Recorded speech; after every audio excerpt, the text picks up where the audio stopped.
Pilot podcasts. There is a DMV for space. Not a metaphor, not a sci-fi concept, an actual portal built by a company called Space LEAF Corp that wants to certify you as a microgravity operator level 1 before you ever set foot in a starship.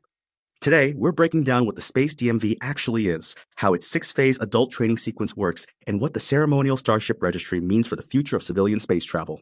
By the end of this episode, you'll understand why microgravity is nothing like floating, why your nervous system is the biggest obstacle in space, and what it actually takes to get your space license.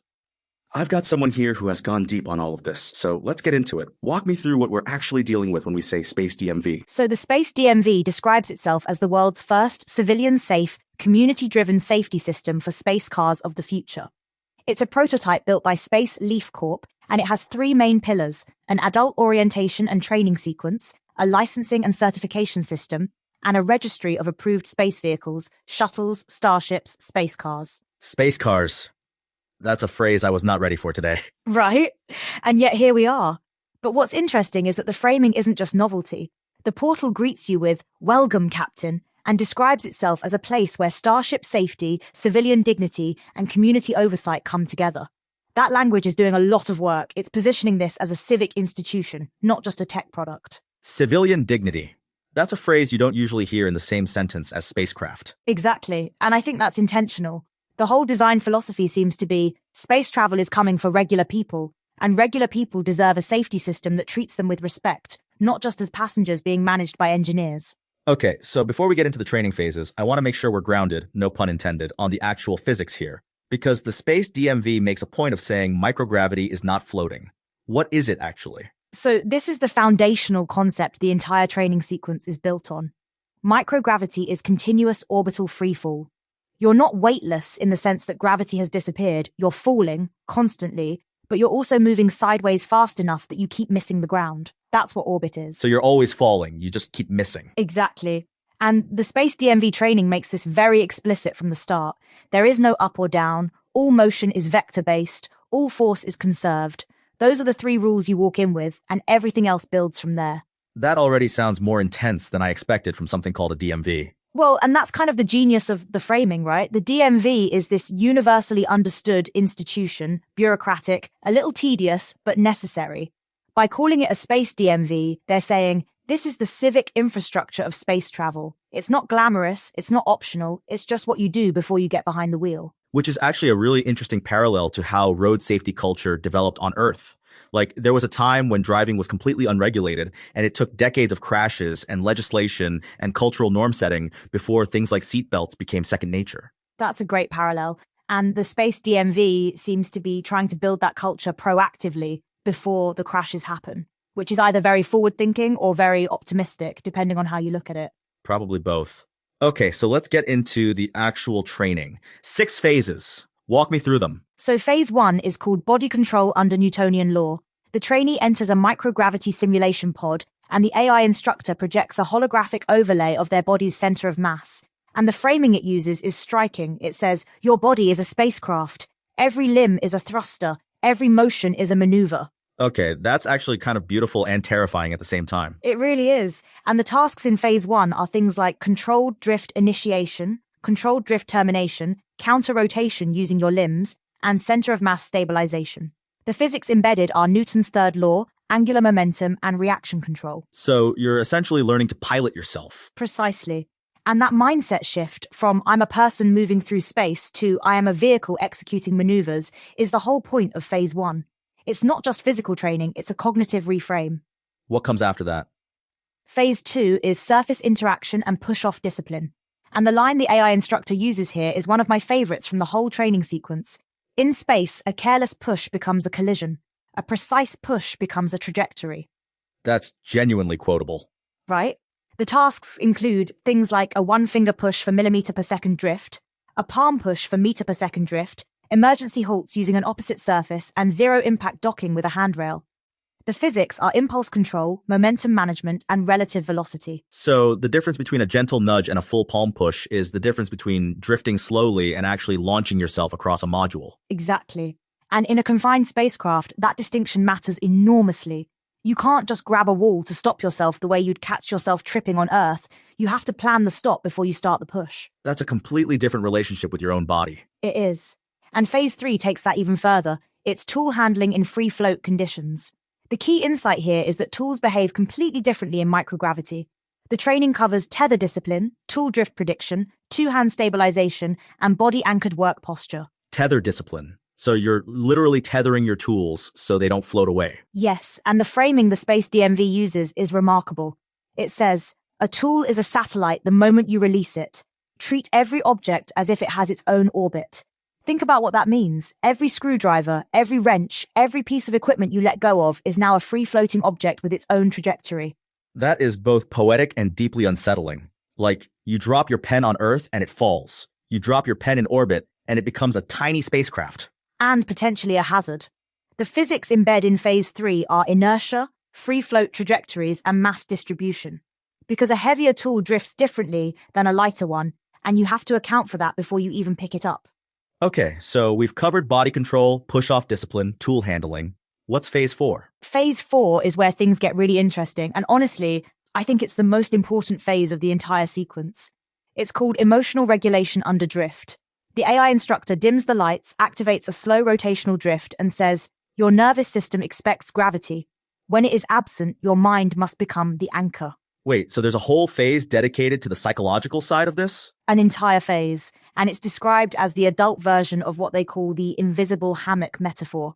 The tasks include breath-paced drift control, orientation reset, panic response override, and vestibular recalibration. The psychophysiology embedded covers inner ear adaptation, sensory mismatch, and proprioceptive recalibration. Proprioceptive recalibration. So your body's sense of where it is in space, which is already a thing on Earth, completely breaks down in microgravity. Completely. Your inner ear, your proprioception, your visual system, they all evolve to work with gravity as a constant reference point. Remove that reference point and your nervous system starts sending conflicting signals. That's where panic can set in, and that's why phase 4 exists. So the training is essentially teaching you to override your own biology. That's exactly what it is. And the Space DMV frames it as your mind has to become the anchor when the environment can't be, which is a profound shift in how we think about human performance in extreme environments. I feel like that's a lesson that applies way beyond space travel, honestly. It really does. And it connects to phase 5, which is operational navigation and spatial awareness. The trainee enters a full 3D navigation chamber, holographic corridors appear, targets drift, obstacles rotate, and the instruction is, in space, the shortest path is rarely the safest. Choose your vectors with intention. The shortest path is rarely the safest. That's almost a life philosophy.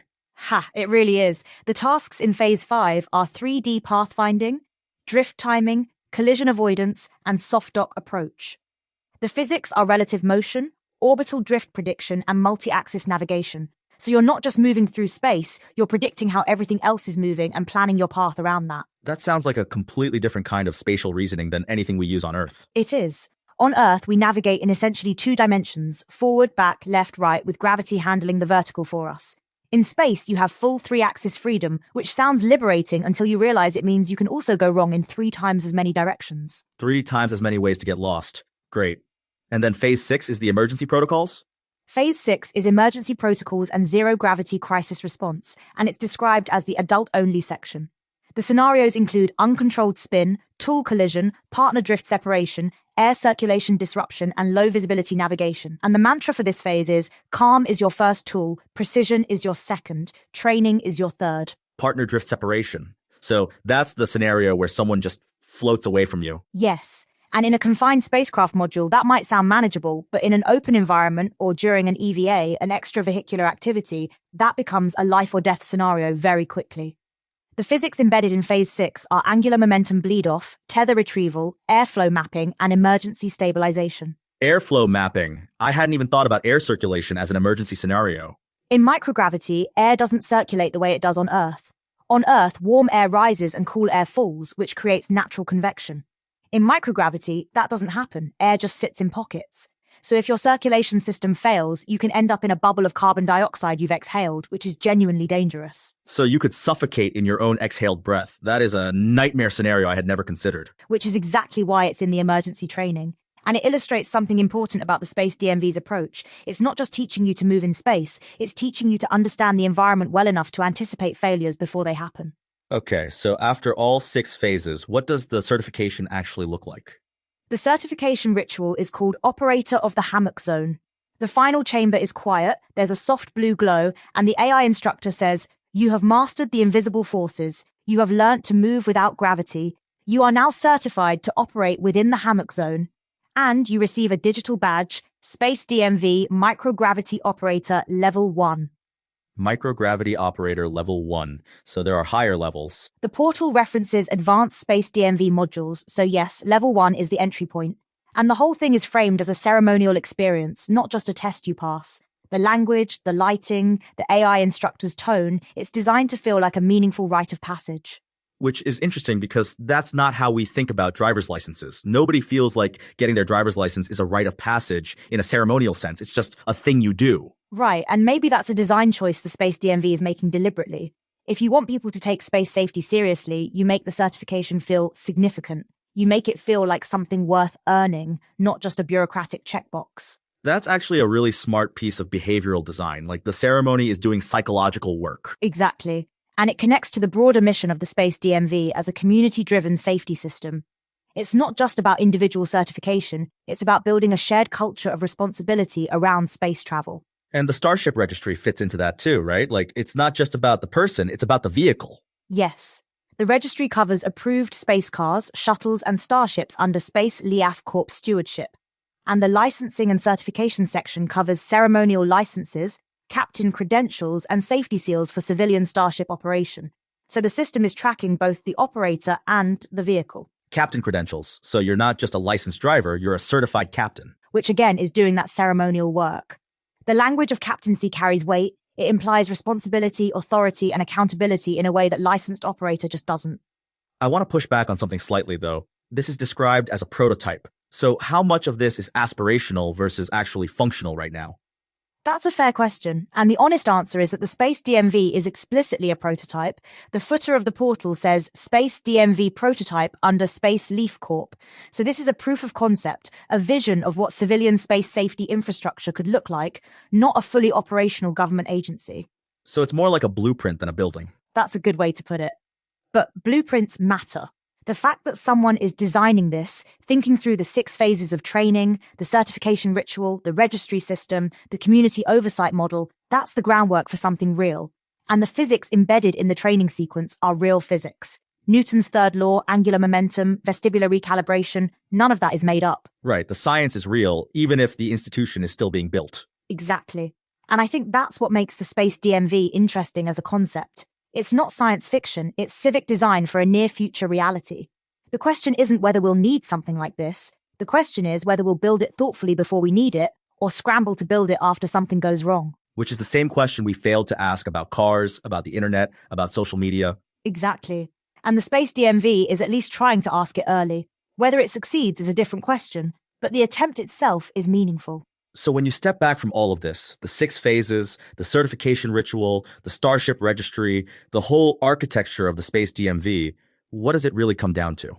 It comes down to this. Space travel is going to become accessible to civilians. And when it does, the people who show up will be regular humans with nervous systems that evolved for gravity, intuitions built for Earth, and no framework for operating in an environment where every object is a satellite and every push is a trajectory.